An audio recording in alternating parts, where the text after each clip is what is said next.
Welcome, everyone, to the Facing Forward podcast. For those of you just joining us, my name is Andrew Archambault, and I work with dynamic AI solutions to help businesses in the trades optimize, modernize, and stay competitive as we watch AI change the way we work day to day.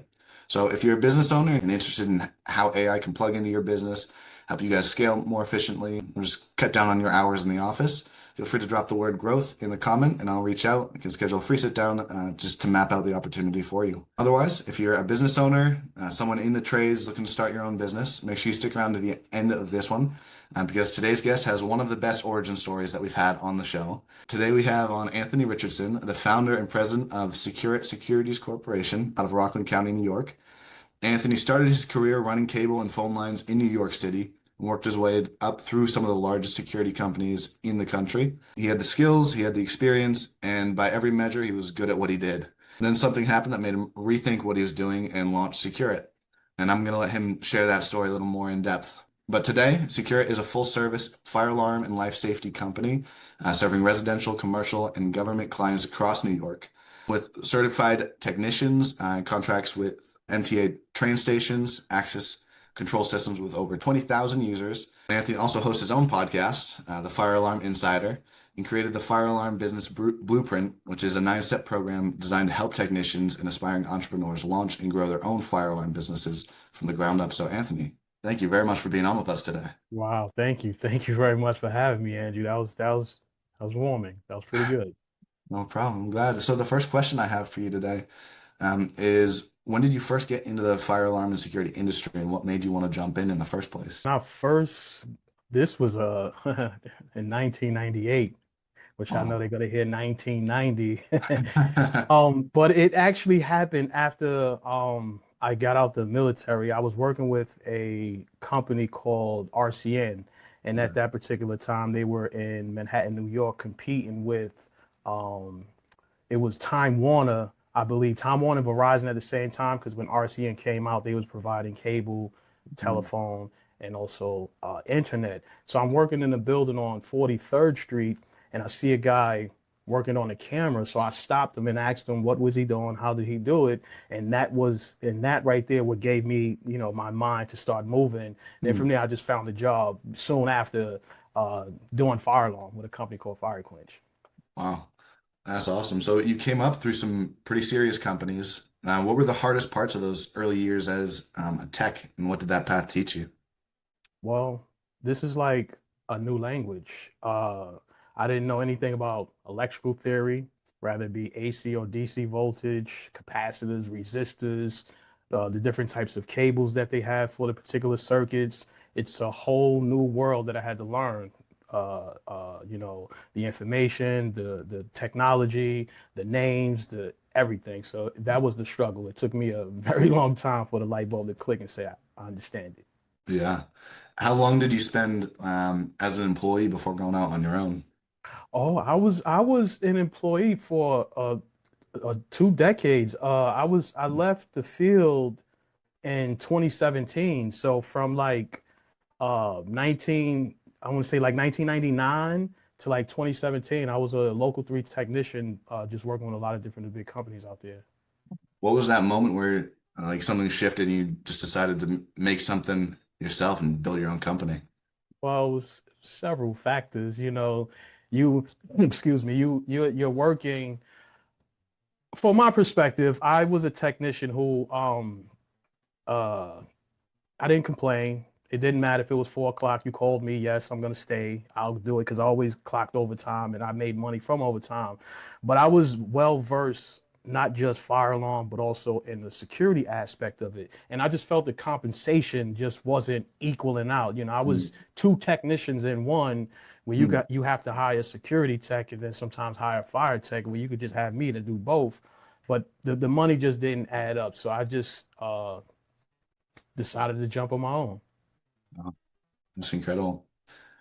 So you also went to Full Sail University for audio engineering. How does Hmm. that background end up intersecting like with the fire alarm and life safety work? Well, uh, I would say in my life growing up, music, rap music, hip hop, that's my passion. That's in me. But when it come to me trying to structure a business, I went in that direction because anything that I do, I don't care if it's McDonald's, I need to have the paperwork behind me to let me and myself know that I am, I would say, at least certified, or I have the knowledge, Mm, or I'm knowledgeable within this particular subject. But mm, then as I started going through the program, I started thinking, wow, I'm also a technician. I could actually build out studios, sound mm. studios for other producers, maybe other engineers, maybe show them what type of equipment they could use, set the studio up. And I was just going in that particular direction. So I would say if worst come to worst, I could still find something to do with my life. Yep. Perfect. So early on in like launching your own company, what mistakes or successes did you make early on that taught you the biggest lessons? There's a lot of mistakes. Well, most entrepreneurs, we all make mistakes when it comes to money, right? But Yeah. I want to say this to not to sound cliche, but you have to take your technical mind and transfer it to a business mind. Once I Mm, read this book, The E-Myth by Michael Gerber, yep. that started to transform how I actually started to operate the business because Mm, we fail at money and we fail at letting our kids go. Sometimes mm. it's hard to let someone else do the work that we think we're the only ones that could actually do. Yep. But you have to learn to let go. And in the beginning, it's in the beginning you kind of hold on a little tighter, Mm, but you have to try to let go and figure out ways to work on the business and rather working in the business. mm. What were some of those things that you started doing or implementing that kind of enabled you to make that shift to So business some of the owner? things, some of the it was I knew I had to automate some things. In the beginning, I didn't understand what I had to automate. Excuse me. So I'm using tools like Zoho. So I was like, I'll start with automating my marketing. Let's say if I have to schedule 30 posts at a particular month, I'll automate that. And then the next step after that will be leads. And then the next step after that would be invoicing. But now until up until now, we have systems for pretty much anything. A technician can come in and go through a series of videos and training that we have within the business, and he could just go after a Mm, week, and he could just go. But wow. before then, it was pretty much me building all this stuff out. Hmm. That's incredible. So what would you say is the biggest difference between running the business today versus when you first launched in 2017? Ah, shit. Excuse me. I have I have a lot more freedom. I Okay. have a lot more freedom because I want to say that I learned how to do something, and now I have a project manager and a salesman repeating the processes that I was doing each and every day. And then Mm, it's pretty much just me and a technician in the field. Unless I have to go and, do programming or something a little bit more complex, I'm usually here in the office trying to figure out how I could, get better at marketing. mm. Yeah. As far as I think some things I hear from business owners who have kind of made that shift, do you miss being in the field? I did. I did, but my I did because it was so easy. But then at the point where I guess with all right, let me just back up a little bit. I want to say yes, I loved it when I was working for someone because it felt that I had to prove something that I was better than these guys who you say is good. I'm Mm, actually better and I could do it faster and I could do it with a lot more poise than whoever else there was. But then after I started the business, I didn't feel the need to prove to anyone no more. So I mm, rather teach, and then now my passion really became into actually teaching people how to do it, or rather technicians like that. mm. Love it. Um, so as the owner, what would you say is one task that consistently pulls you away from focusing on growing the company further? Just trying to keep my name in front of everyone because Mm, if I could at least do that, then I could at least sell some stuff off the website. I could at least probably get a service call or a maintenance contract or something like that because we get a lot of projects, but our projects are extended. So it's not like I can get 100,000 this month, 100,000 the next month. I'll get a couple 100,000, but I won't see probably another couple 100,000 for about a couple of months, maybe okay. until after that project go out. So in between time, we have to do camera jobs, we have Yep. to do burglar alarm installations, we have to do monitoring. So we're trying to find those Mm. things to keep us floating. So it sounds like your emphasis is a lot on kind of the B2B, the commercial side of things, and you use the residential to keep things running in the slow times. Right, because that gives me my RMR, right? So I have to know where I'm weak at. I can't being as me and another guy, and yes, I can hire electricians, but I try to limit the amount of installs that I actually do Hmm. because that takes up too much time. So yes, I try to focus on the RMR. I build up the monitoring, rather it be for fire alarm contracts, burglar alarm contracts, commercial and residential, and also some camera systems. So yes, I do that to keep the monthly money coming in. Hmm. Absolutely. So, what would you say are the biggest operational headaches running a fire alarm and security business in New York right now?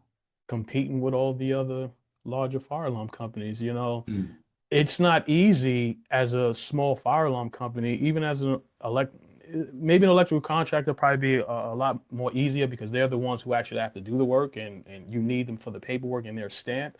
But Hmm. to compete with a lot of these other fire alarm companies, there's a lot of union work in the city. Hmm. So if it's union work, they're going to Yep. deal with union companies. We've done union projects, but you have to be awarded with that through another contractor.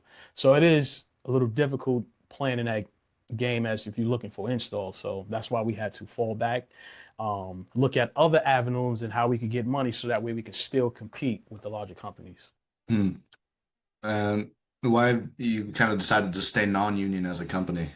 No, Uh, I no. Well, I'm not gonna go full blown union until I'm able to afford it, right? So if you do a Fair. union project, you got to have at least 3 months of payroll up front, right? So a lot of Okay. these guys is getting paid over $100 an hour. So if you don't have at least 3 months of cash that could support this project before you get your first check from the client, it's not gonna work. I'll be out of business. So Yep. the only way I would do a union project like the one I'm on now, the MTA project, is through a union electrician who Yep. needs a certified minority vendor to work on a project. That's how I Okay. get my projects.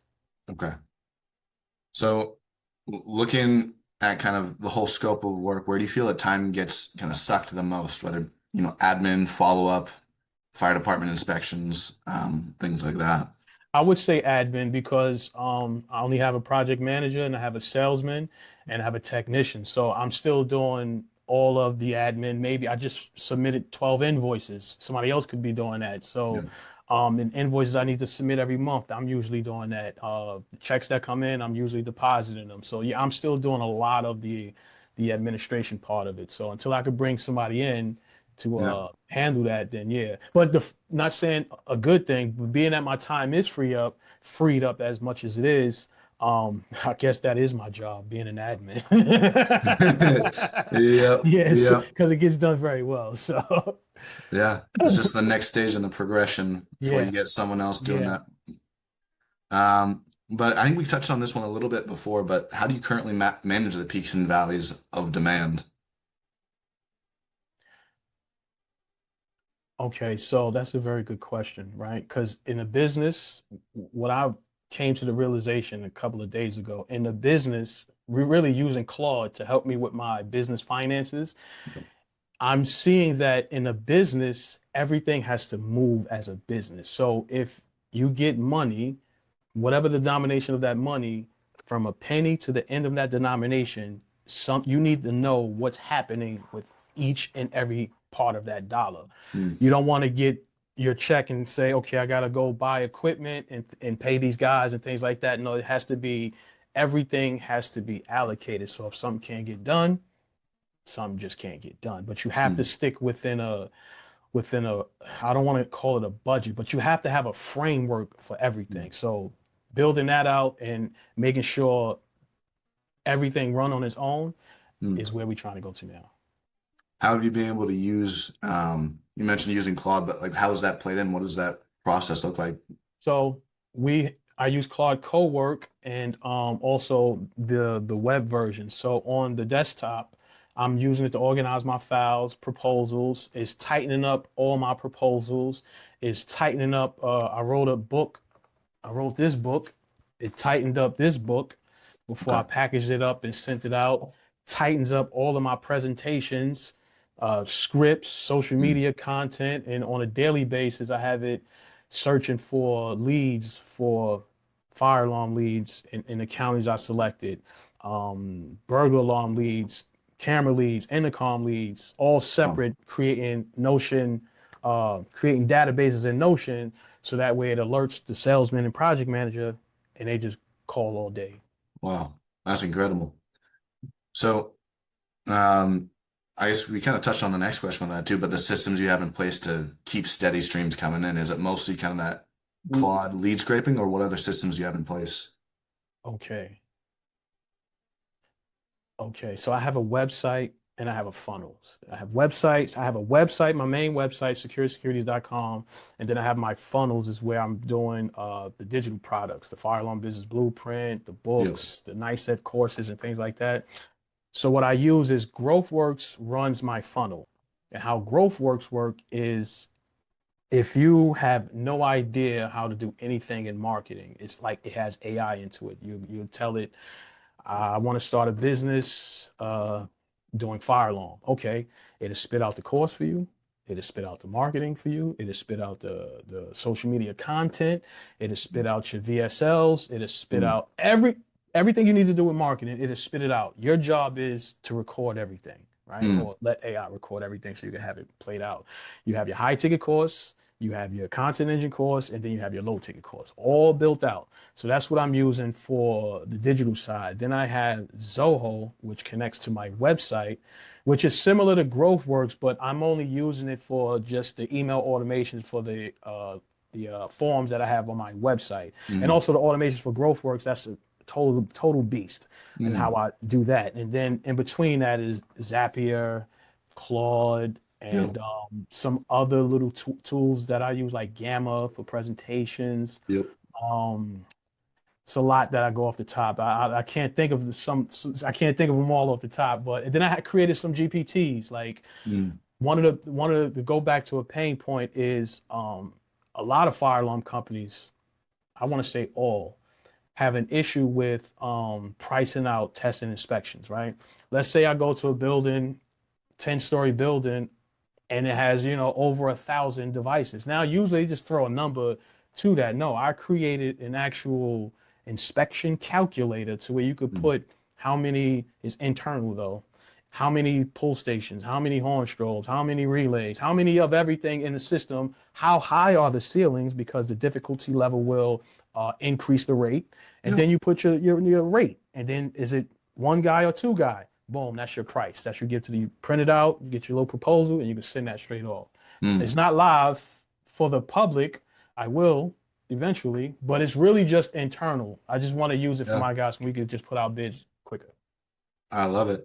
What kind of prompted that shift, or maybe not a shift, but kind of that split to also be in the digital product space, and kind of designing a lot of that, and I guess more I'm less technician work, I guess. gonna tell you, it's social media, Mm, YouTube, watching Alex Hormozy, yep. watching Russell Brunson, watching all of these guys, and I'm like, okay, to get to X, you have to have something that people want. Like Myron Golden said, you have to have something that people want. So I'm thinking, what could I sell? What could I do that people would actually want? And Mm, I struggled with that for a minute, but then it hit me. I said, wait a minute. I run a fire alarm company. How can I pull out what I did up until now and put it into a course? mm, So that's what I started doing. And as I started teaching that, more people started asking about technical fire alarm questions. So they needed help. I see they needed help with fire alarm questions. In programming. Okay, so I'll start helping you out in those aspects and then getting certified. So I figured I'm trying to create this vertical business, teaching, getting techs from not knowing anything, getting them certified, keeping their certification, all the way up to getting licensed to starting their own business. mm. Does that course apply just to New York or across the country? The license applies to just to New York, but Okay. it's going to teach you about money if you have good credit, bad credit, how to get business credit, vendor credits, marketing, certification, proposals.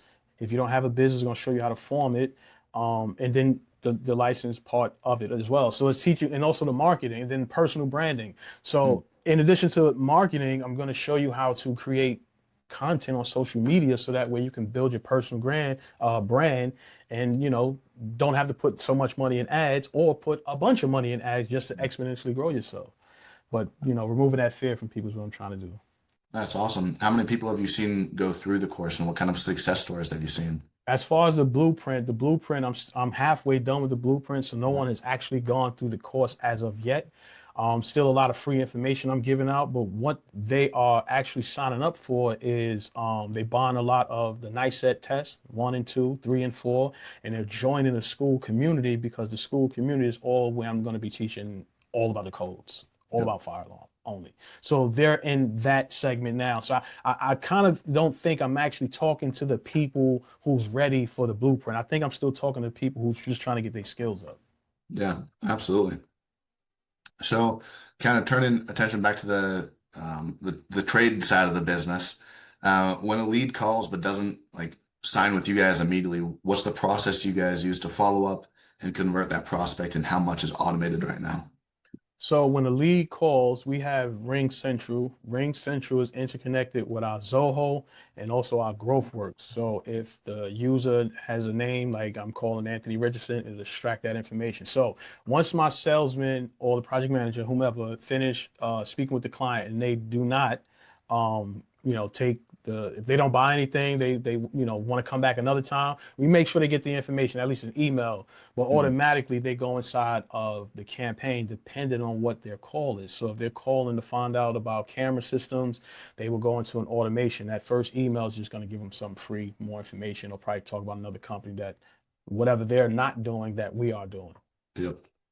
And then from there, Awesome. hopefully, after a few emails, we get a phone call back. But usually after that, inside of either, well, particularly GrowthWorks, they're moving to the next stage and probably calling back in a couple of weeks after that, so we don't harass anybody. But, we get permission, we can call them back a couple of weeks later. Yeah, absolutely. What have you found is for this particular industry? What's the sales cycle typically on leads like that? On when it comes, all right, so as a fire alarm company, we're not getting leads to do fire alarm installations. We're selling burglar alarm systems. We're trying to get into your homes or we're trying to sell camera systems. So on the fire alarm aspect of it, that's usually going through municipalities, putting out bids through GCs or having relationships with electricians or just getting email from a government client that they put a new bid out. But actually finding, putting out leads to get fire alarm, no, it's not working like that for me. But for the most part, what works is getting into someone's home so we can change out the burglar alarm system. Hmm. Yep. So, when a building owner or general contractor or homeowner is choosing between you and one of the na larger national companies, what would you say is the most important factor that makes them go with you? I think what I do on social media, Hmm. because a lot of people go to social media, you probably won't see any of those other companies putting out the type of content I'm putting out. Hmm. My content touch more close to home. I'm not really selling anything. I'm more Yep. educating. You're already gonna buy because you think I'm giving you too much from the start. Hmm. So I love it. Do you think the content is that biggest factor just because it increases visibility, or do you think there's something with like the value you're adding or the information you're sharing that makes them more confident in? it's a combination of both because yes, I'm putting out the content to show my expertise. I'm stepping into a realm that actually nobody's ever stepped into, especially on social media. So I want to say that I'm probably like going to be the first in this particular segment. So yes, initially I want to open up, bring awareness to a market that don't have awareness to, and then yes, teach the people who was like me, because there was nobody there for me to come up. Because a lot of comments that I get, oh man, I learned how to do this from you. Oh, I learned so much from you. Oh, I just passed my test. And I'll be like, wow.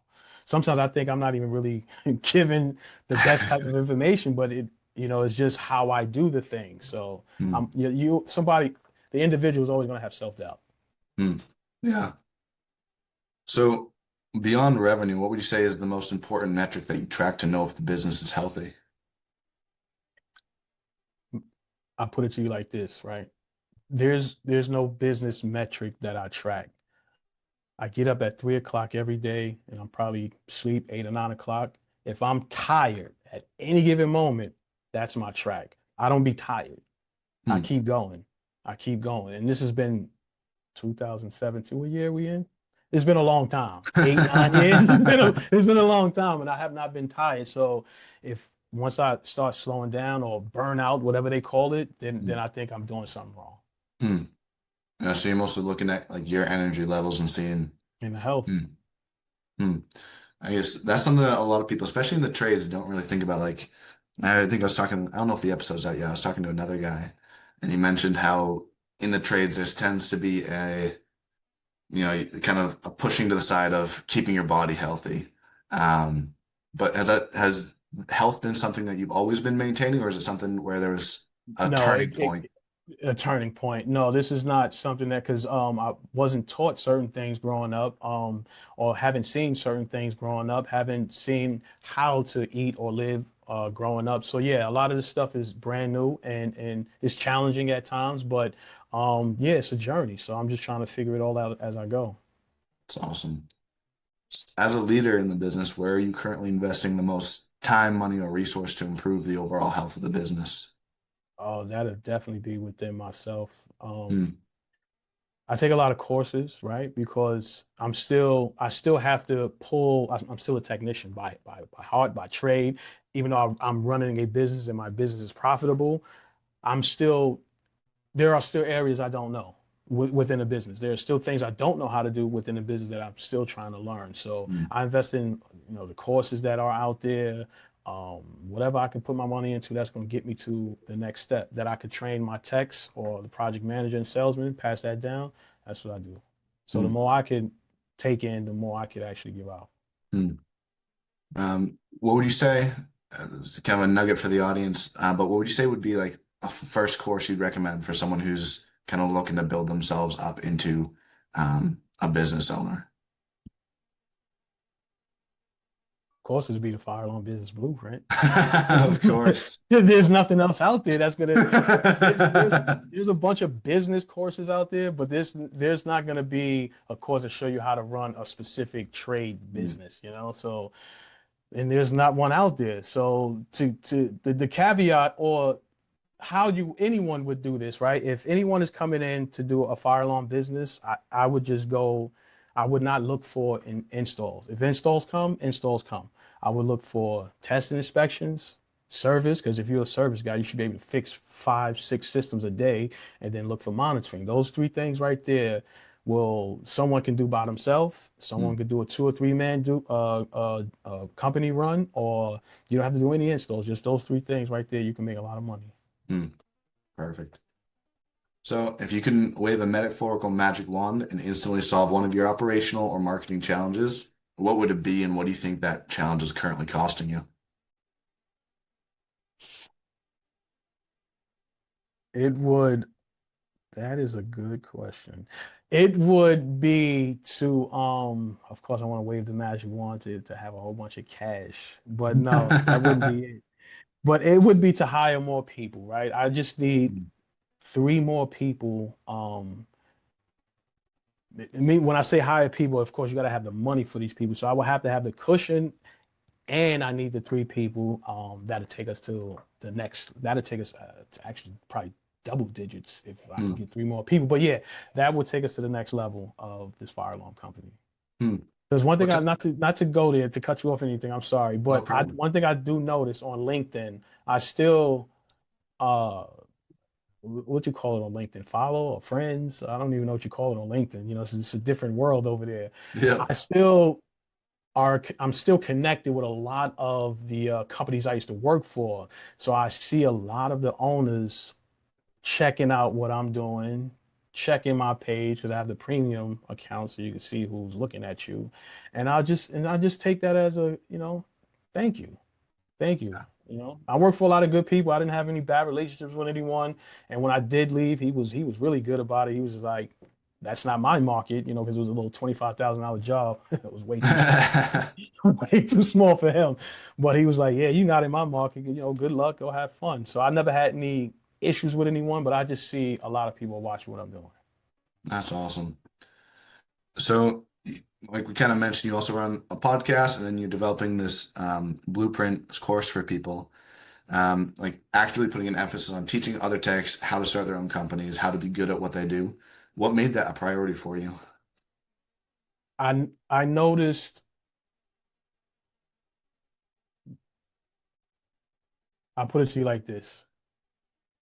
What I know, I don't want to keep what I know in my brain. And I know that educators, because everything is monetary, right? So even though I have a passion to want to teach and help people, I also have a passion to make money and take care of my kids. So the one to many I could get to, the more people I could get to, the more it will make my life better, which Mm, in turn make their life better. Because mm, if I could get you to the next level, that means you probably just gonna get $5 more from that company, or you may have the courage to go to another company to get your $5. So mm, it's a win-win for all of us. mm. What would you say is something that most people don't realize about what it takes to go from tech to business owner in this industry? Learning business. So in business, you first have to learn a lot. So everything in business is a business, right? So you have to first learn how to set it up. Then once you learn how to set it up, you got to learn how to manage it. Once you learn how to manage it, you got to learn how to get leads or business. Then you got to learn how to market. Then you got to learn, you have to get some accountants. So everything in the business is going to take time for you to learn. You are not going to learn all of these things in 1 to 5 years. It's been almost 10 years and I'm still trying to put pieces together. Mm, And as I put the piece together, I learn something new. mm. Yeah. So now that you've spent a number of years in the field and have a high level understanding of how everything in the business and really the industry operates, what changes or shifts do you see coming in the fire alarm and life safety industry that people need to be paying attention to? I'm gonna tell you this, I'm going to change the way the industry is. Mm, A lot of these companies need to train their techs a lot more. They need to give them more of an incentive when it comes to actually training. They need to help them get NICET certified. A lot of times you have to pay out your pocket. Not saying that you shouldn't invest in yourself, but I think if a company it's the company's responsibility to make the technician better. So mm, whatever the company has to do, it should be invested in that technician, not just sending them to the manufacturer training, but whatever it is that tech want to do within this field, the company should be behind them. So what mm, I'm going to do is change that aspect because I'm going to teach everyone, and then that's the same model that I'm going to live by within my business. Not trying to, just say we got all the money to do all of these things, but I think pushing out as much money as you can to help the next person coming up, you're only going to get it back 10 times. So mm, I like to invest in other people, make sure, especially the ones that want to do it. mm. Yeah, I love that. I think that's an approach. I keep saying it on these podcasts, but that I see across a lot of the businesses I'm talking to who are really successful and really good at what they do. There's Hmm. always an emphasis, and in some cases, it's even more on the employees and the employees' success, Yep. but also on customers. It's always about people, Yep. um, Absolutely. and I love hearing that from business owners. Absolutely. If your internal people are no good, they're gonna treat your external people a little bit worse. Mm, So if they're happy, they're gonna go to the site happy. They're gonna be mm. letting off, releasing very good, beautiful energy. The people around are gonna feel that, and then they're gonna call, "Hey, I love when Carlos come over here. He is such a good guy. He didn't fix nothing though, but he is such a good guy." You get those type of clients. Yeah. So, what does success look like to you today, compared to like 10 years ago? And then looking ahead into the next year or two, what does a successful business look like to you? Still acquiring freedom, more freedom. From 10 years ago, I was hustling, running. I wasn't this calm 10 years ago. So now I'm a lot calmer and I'm Mm, just trying to get a little bit more freedom so I don't have to even come to the office anymore or mm. as much as I would like to, I would say Yeah. that. But it's just the freedom. It's just the freedom. Mm. So, coming into the last question I have for you today, what is one piece of advice you would give to someone who is where you were at 18 or 19 years old?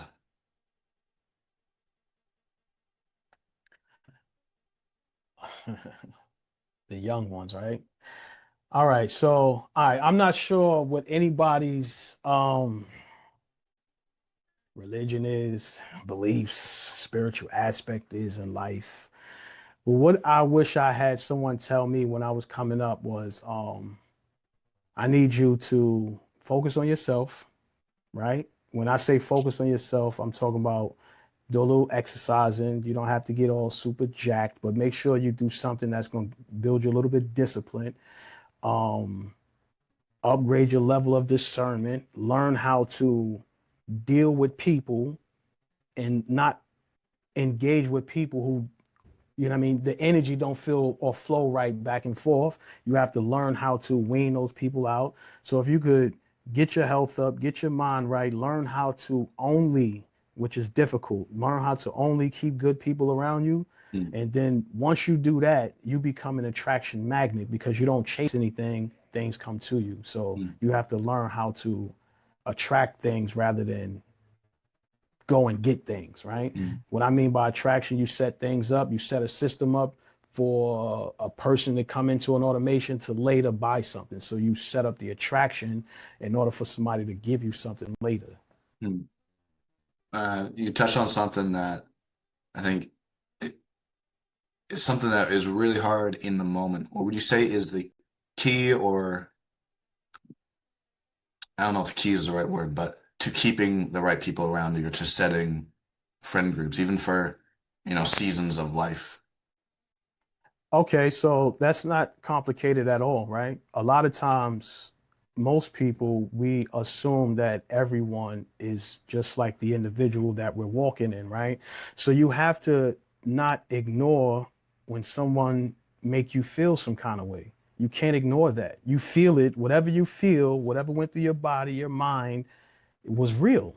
Mm, Don't ignore it. That's what I'm saying. The more you ignore it, the more you will have these feelings because it's going to keep happening. You have to cut it off as soon as it happens. That's mm, how you find good people.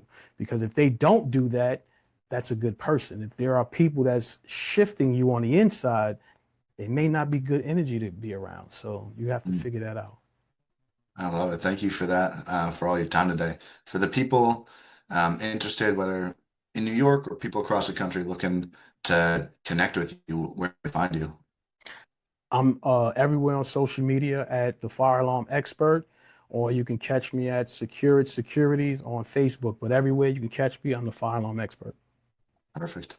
And for those of you watching, I'll link all those in the description below, if you want to go and find Anthony. Otherwise, Anthony, thank you for being on with us today. Really Appreciate you appreciate your having me. time. Thank you so Um, much. for all of you watching, I will see you on the next one.